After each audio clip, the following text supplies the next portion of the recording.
안녕하십니까. 3월 9일 목요일 말씀 묵상 함께 시작하겠습니다.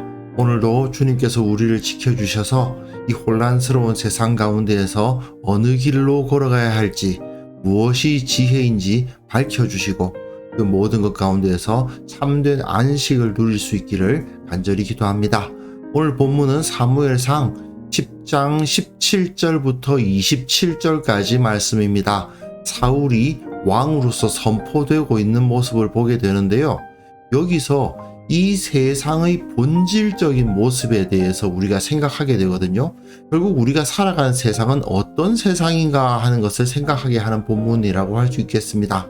먼저 말씀을 보시고 계속해서 이 말씀에 대해서 묵상해 나갔으면 좋겠습니다.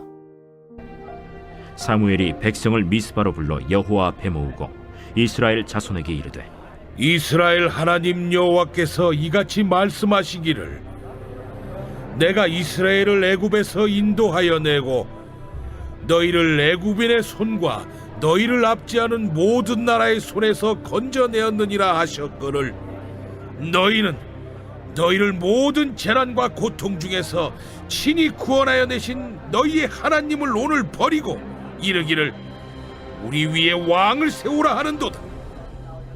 그런즉 이제 너희의 지파대로 1000명씩 여호와 앞에 나오라. 사무엘이 이에 이스라엘 모든 지파를 가까이 오게 하였더니 베냐민 지파가 뽑혔고 베냐민 지파를 그들의 가족별로 가까이 오게 하였더니 마드리의 가족이 뽑혔고 그 중에서 기스의 아들 사울이 뽑혔으나 그를 찾아도 찾지 못한지라. 그러므로 그들이 또 여호와께 묻되 그 사람이 여기 왔나이까? 그가 짐 보따리들 사이에 숨었느니라. 그들이 달려가서 거기서 그를 데려오매 그가 백성 중에 서니 다른 사람보다 어깨 위만큼 컸더라.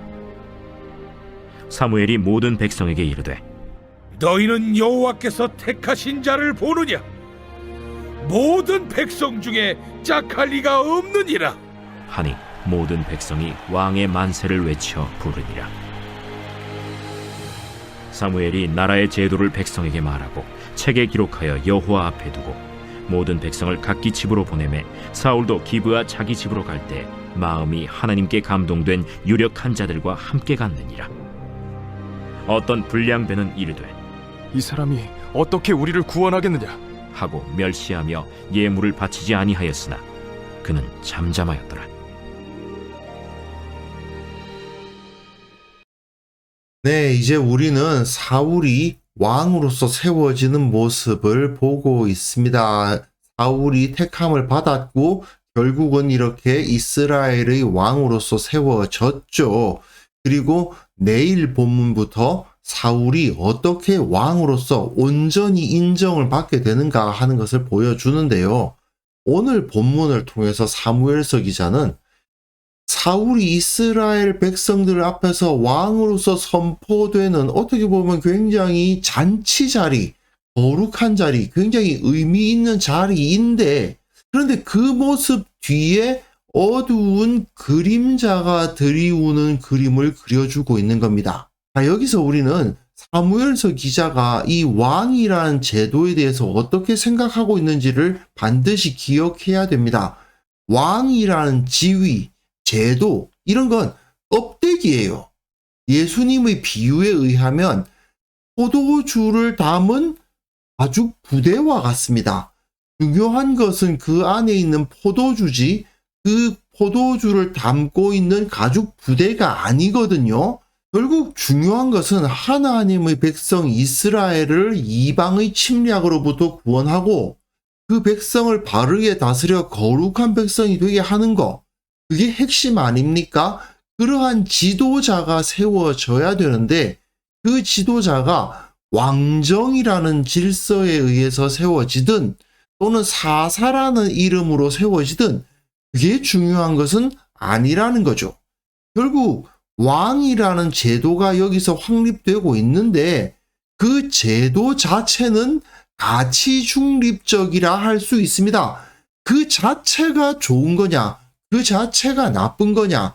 그렇게 말하기가 쉽지 않다는 거죠.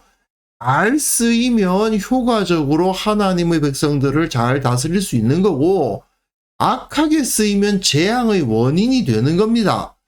결국 누가 어떤 마음으로 왕좌를 차지하느냐, 그게 핵심적인 문제일 텐데, 오늘 본문은 이 왕이라는 지위가 가지고 있는 밝은 부분과 어두운 부분을 함께 보여줌으로써 왕이라는 제도 자체가 무조건 좋은 것이 아니다. 그렇다고 해서 나중에 또 다윗이 왕이 되어서 하나님의 나라를 다스릴 텐데, 다윗은 하나님으로부터 영원한 왕좌를 약속받잖아요.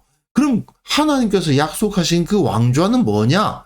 이런 생각을 하게 되는데, 결국 왕이라는 제도 자체는 절대적으로 옳은 것도 아니고 절대적으로 나쁜 것도 아니고, 중요한 것은 그것을 누가 어떻게 활용하느냐에 달려있다. 이것을 우리가 생각하게 합니다. 자, 본문 보시면요. 미스바로 사무엘이 백성들을 부르고 있습니다. 미스바라는 이 장소가 상당히 묘합니다. 쳐들어오는 블레셋을 몰아내고 승리를 경험한 곳이 미스바죠.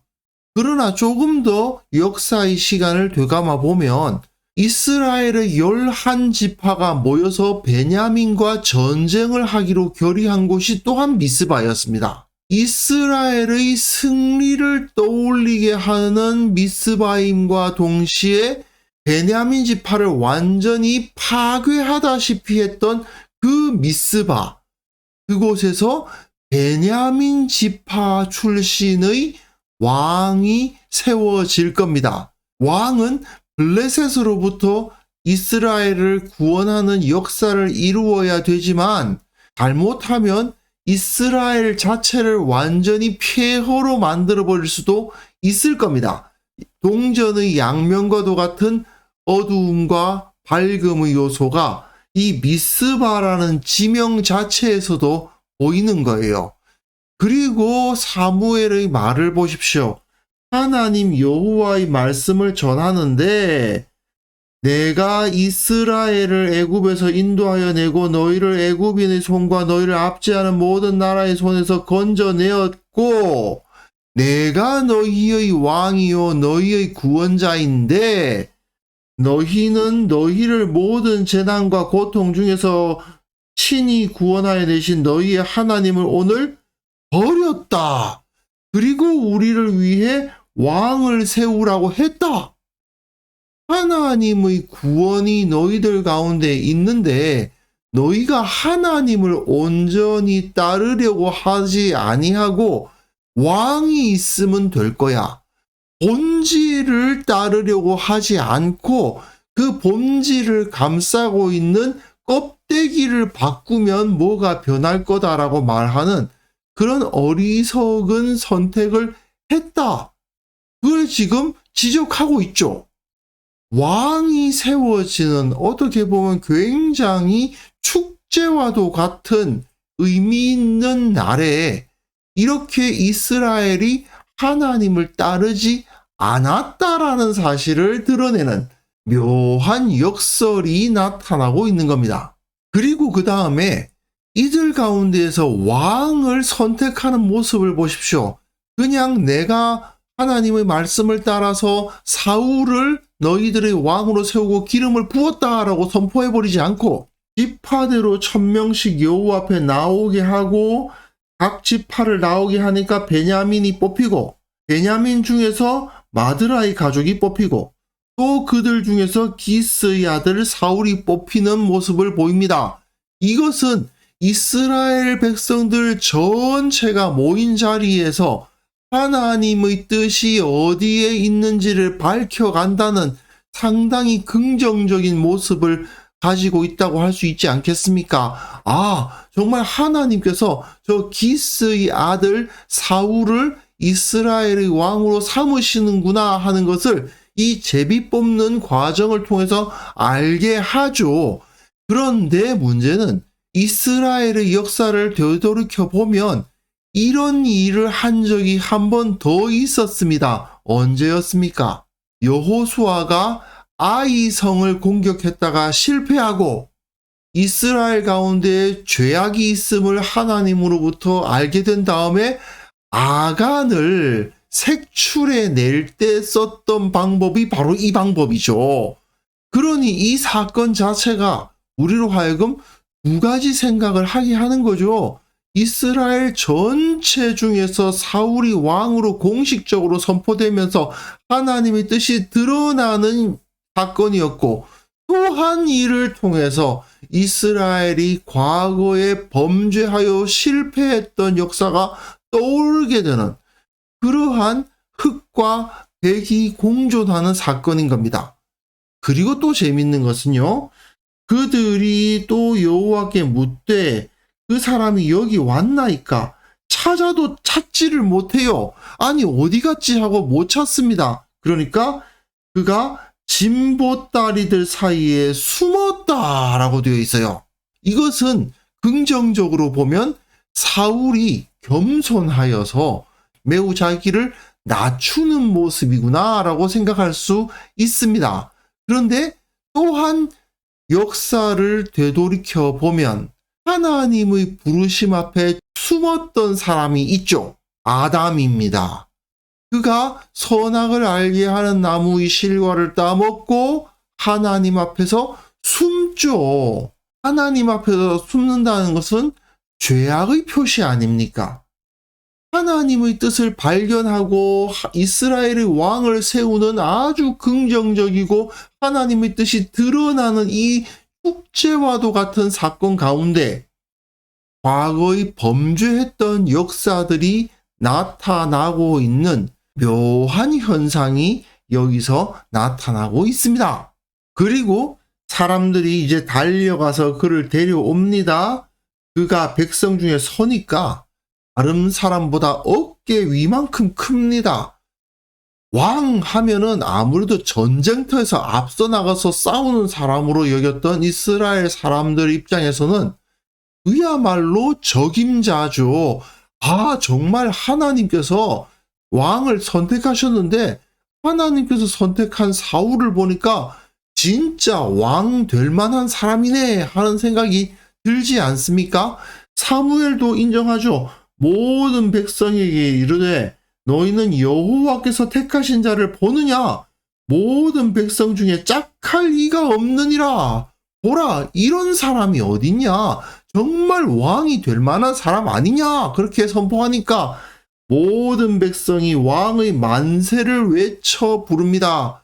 네, 사람들이 그의 외모를 보고 그가 왕이 될 만하다고 인정하는 모습을 보이는 거죠. 정말 하나님의 뜻이 그 가운데 나타났다. 아주 가슴 뛰는 모습이죠. 이제 이스라엘이 새로운 역사적 계기를 마련한 그러한 순간입니다. 그러나 분명한 것은 여기서 사람들은 그 외모를 보고 그의 왕됨을 인정하고 있다는 거죠. 인간적인 면모로서는 충분히 왕이 될 만하지만 과연 그가 하나님이 기뻐하실 만한 중심을 가지고 있던 사람이었던가? 이러한 의문을 갖게 되는 것은 어쩔 수가 없습니다. 어쨌든 사무엘은 나라의 제도를 백성에게 말합니다. 왕정은 이렇게 되어야 된다라고 가르치고 책에 기록합니다. 이러한 법이 있다. 그것을 여호와 앞에 두고 공식적으로 선포하고 하나님의 율법 아래에 있는 왕정의 법이라는 것이죠. 그것이 세워진 겁니다. 그리고는 모든 백성을 각기 집으로 보내니까 사울도 그냥 자기 집으로 갑니다. 자기가 이제 왕이 됐는데 왕궁을 짓는다든지 이런 건 하지 않고 그냥 집으로 돌아가고 있어요. 그러니까 그를 뒤따라서 마음이 하나님께 감동된 유력한 자들이 그를 따라갑니다.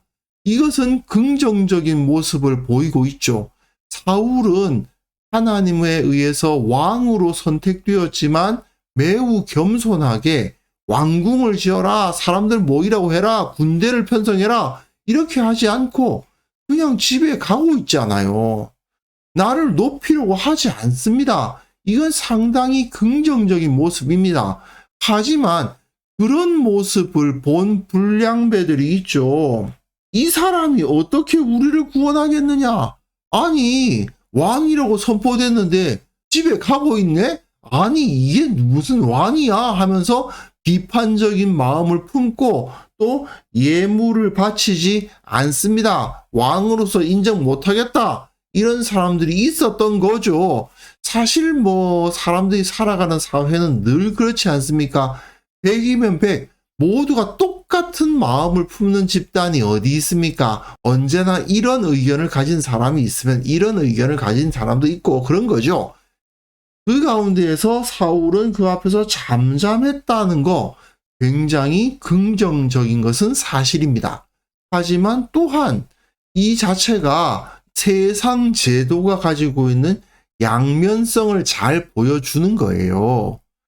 왕이 사람들을 모아서 자, 군대를 만들자, 세금 내, 왕궁 지어 이러면 백성들에게 고통이 됩니다. 그렇기 때문에 사울은 그냥 집으로 가고 있어요. 왕이 되었음에도 불구하고 자신이 겸손하게 원래 삶을 그대로 살아가고 왕궁 지으라 하지 않고 백성들에게 노역을 요구하지 않는 거 좋은 건데, 그런 모습을 보고 있으면 야, 저 사람이 무슨 왕이야? 싶기도 하죠. 그냥 겸손하게 소탈하게 있으면 왕 같지 않잖아요. 그 사람에게서 리더십을 느끼지 못한단 말입니다. 이런 양면성이 존재해요. 결국 인간이 가지는 모든 국가 제도는 언제나 완벽한 것이 존재할 수가 없고, 이런 면이 있으면 이런 면이 있고 좋은 점이 있으면 나쁜 점이 있게 마련이었다. 그렇다면 어떻게 해야 됩니까? 그 제도를 사용하는 사람들이 나쁜 점은 최대한 줄이고 긍정적인 면을 최대한 잘 활용해서 본질적인 가치를 추구해야 되겠죠. 하나님의 백성들을 구원하고 그들을 거룩하게 만드는 것, 그것에 얼마나 최선을 다할 것이냐, 결국은 그것이 남아있는 과제였던 것입니다. 결국 우리가 세상에서 경험하고 있는 모든 제도, 질서, 도구 이런 거 다 양면성을 가지고 있게 마련입니다. 교회의 경우에 교회가 건물을 멋지게 지으면 모이기 좋고 예배하기 편리하고 또 그 장소를 구심점으로 삼아서 성도들이 자주 만나서 교제할 수 있고 좋죠. 하지만 그것이 왜곡되지 않습니까? 건물이 우상이 되고 그 건물이 마치 하나님처럼 되어버리는 경우도 있습니다. 그 건물을 성전이라고 부르시는 분들도 아직까지 있고요. 예배당 건물에서 기도해야만 하나님께서 기도를 들어주신다는 식으로 가르치시는 목사님이 아직까지 계시더라고요. 이거 참 답답한 노릇입니다. 직분도 마찬가지죠. 직분자를 세우고 그들에게 사명을 주고 또한 지위를 허락하는 것 참 좋은 겁니다. 그들이 열심히 일할 수 있게 되고 하나님께 영광 돌리는 데 사용될 수 있죠. 하지만 또한 그 직분이 여러 가지 부작용을 나타내는 것도 사실 아닙니까? 에헴 하면서 나는 장로임네, 나는 권사임네 하면서 다른 사람들을 무시하는 사람들이 그들 가운데 나타나기도 해요. 그죠? 그뿐만 아니라 교회에서 사용하는 여러 집기나 예배 순서나 이런 것도 마찬가지죠. 그 자체만 놓고 보면 절대적으로 좋은 것, 절대적으로 꼭 있어야만 하는 것도 아니고, 그렇다고 또 있으면 안 되는 것, 무조건 배격해야 되는 것, 그런 것도 아니죠. 교회의 제도나 건물뿐 아니라 사실상 내게 있는 모든 게 다 그렇지 않습니까? 직업, 돈, 지위, 나의 유명세 등등 모든 것이 다 마찬가지입니다. 돈 많은 건 무조건 좋아. 글쎄요. 유명해지는 건 무조건 좋아. 글쎄요. 그렇다고 해서 돈은 무조건 나쁜 거야. 그렇지도 않죠. 높은 지위에 앉는 것은 나쁜 거야. 아니죠. 중요한 것은 이 모든 것을 가지고 진짜 본질적인 것을 추구하고 있느냐. 정말 가치 있는 것, 우리에겐 무엇입니까? 예수 그리스도의 십자가의 영광, 하나님의 나라와 그 의를 구하는 거 아닙니까? 사울이나 다윗이나 모두 왕이었지만 한 사람은 그 왕정을 잘못 인식하고 어리석게 사용함으로써 버림을 당했고, 한 사람은 그 의미를 제대로 파악해서 바르게 사용하기 때문에 영원한 왕조의 약속을 받았습니다. 우리들 역시 우리들에게 주어진 것들을 본질적인 것을 위해서 이해하고 사용해야 된다. 이걸 기억할 수 있었으면 좋겠습니다. 그래서 이 시간 함께 기도하실 때 내가 소유하고 누리고 있는 이 모든 것들이 주님으로부터 왔음을 인정하게 하시고, 주님의 뜻에 맞게 본질적인 가치를 위해서 사용하게 하시고, 또한 우리 교회가 소유한 모든 것들을 주님께서 부르신 목적에 맞게 사용하게 하옵소서. 함께 기도하는 시간을 가졌으면 합니다.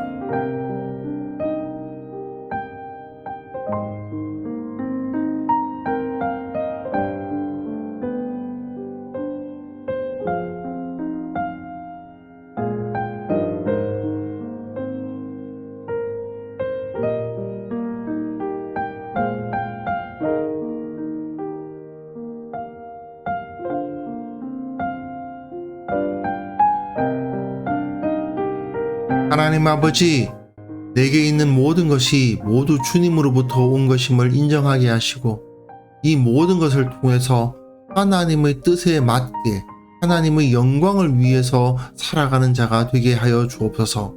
본질을 잊어버리지 않도록 도와주시고, 가장 귀한 것이 무엇인지 철저하게 기억하게 하옵소서.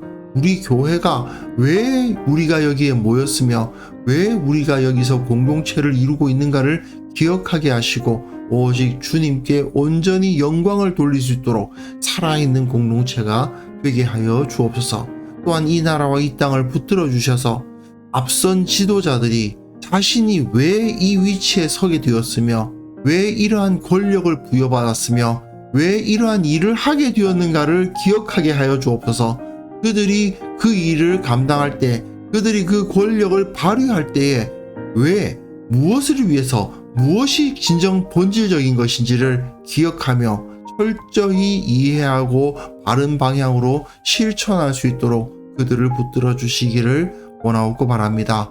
아버지, 오늘 하루 주님께서 진정 가치 있는 하루를 만들어 주시고, 내가 왜 여기에 서 있는지를 기억하면서 본질적인 것을 이루기 위해서, 정말 중요한 것을 이루기 위해서 나의 시간을 사용할 수 있도록 도와주옵소서. 모든 만남 가운데, 모든 행하는 일들 가운데 주님을 기억하고 진정 가치 있는 것을 추구하는 하루가 되게 하여 주시기를 간절히 원하오며 예수님의 이름으로 기도합니다. 아멘.